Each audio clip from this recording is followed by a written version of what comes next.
Björn Bergman is the CEO of the Swedish Association of Towns and Cities since 2012, a national non-profit membership company. Björn is also the chair of Events in Southern Sweden, a regional public company to promote conventions and events, and is a former chair of Destination Malmö. Björn was earlier the Director of Trade and Industry for the City of Malmö and the CEO of the City Center Partnership in Malmö. Björn has a BSc in Business Administration, Marketing and Economics from the University of Lund and has studied corporate governance at the EFL Executive Foundation Lund. At the EFL Swedish Institute of Management, he studied business, management and leadership. And after this introduction, please start your presentation. Thank you so much. I will share my screen if I'm allowed. Yes. I'm co-hosting. Yes. Share screen.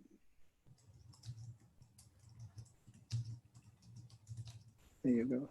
So thank you very much for having me, and interesting to hear how you are doing during this pandemic times. Is there a future for us present cities? The answer is, of course, yes. The city has survived for decades, for a long time, and will, of course, in the future, just as our friend from Austria just said. But already before the pandemic, I'll try to shift here. There you go. There was a transition in the city centers from retail or a marketplace more to a meeting place. The retailers had gone more for external shopping malls and also for e-commerce. But in the city centers, we have the local entrepreneurs who are so dearly and important for the city profile and for branding the place. And these local entrepreneurs are also very important for growth. And all of you who listens know that. You also know that they very much have a weak economy. They're not very resilient. And they are now under pressure, and we'll see how they can manage. At the moment, many retailers suffer quite a lot.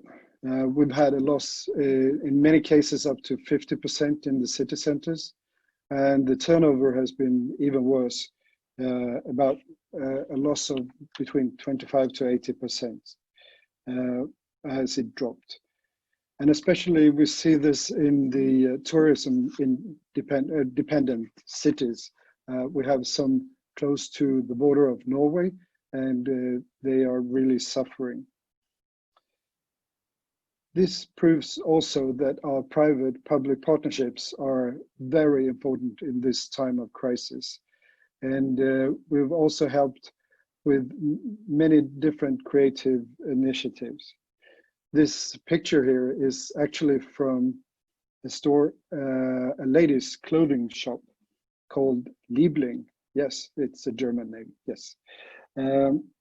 They have managed an outdoor dressing room next to the shop to create a safe shopping area during the pandemic. A very simple, very elegant solution to trying to meet the demands from the customers.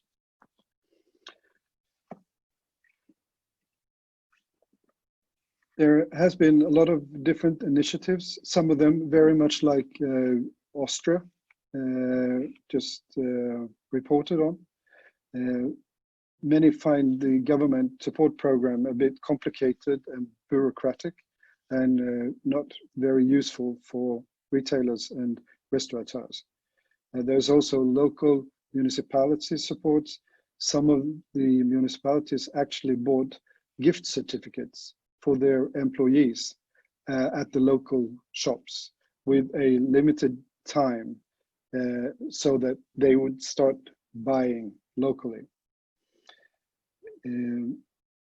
The retailers and entrepreneurs themselves have had a lot of layoffs and trying to cut costs in different way.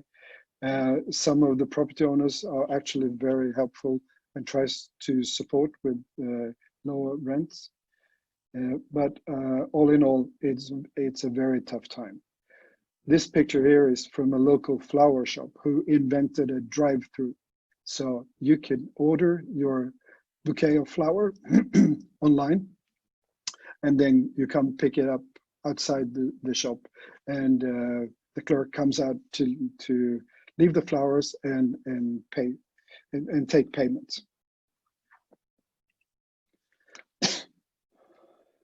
And the challenges ahead, I think we all share the same fear and the almost warlike situation where we don't know when this is over, and what effect will this have in the future? What will be the new normal?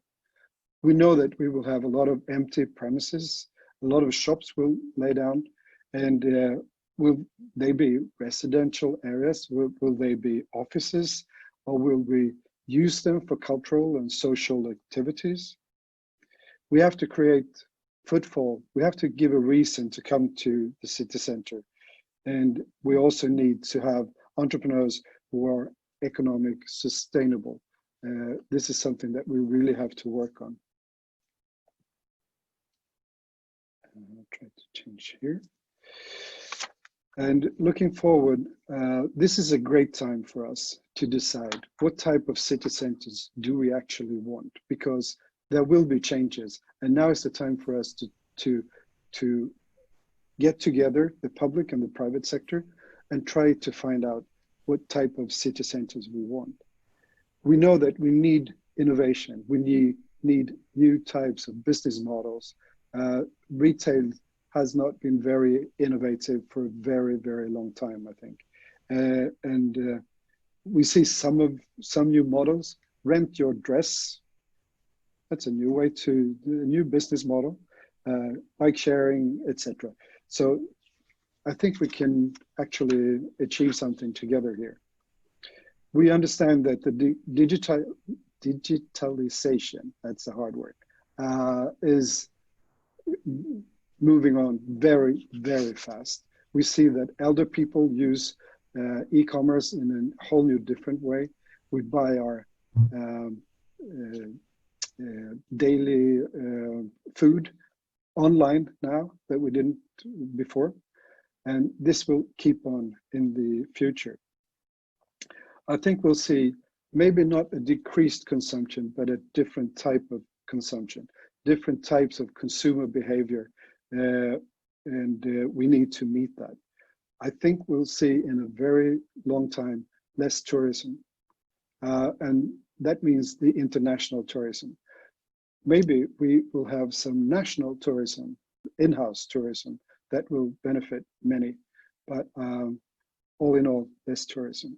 More e-commerce. A usual shop owner needs to be online with all of it, with everything. Even if he is in real life, he also needs to be digital. I think we'll see less need for office space. Many of us have been working at home during this period, and I think many will still do that in the future. But I truly believe that the city center will be important even in the future. We need to shape it, and let's hope I'm right. Thank you. Thank you. Thank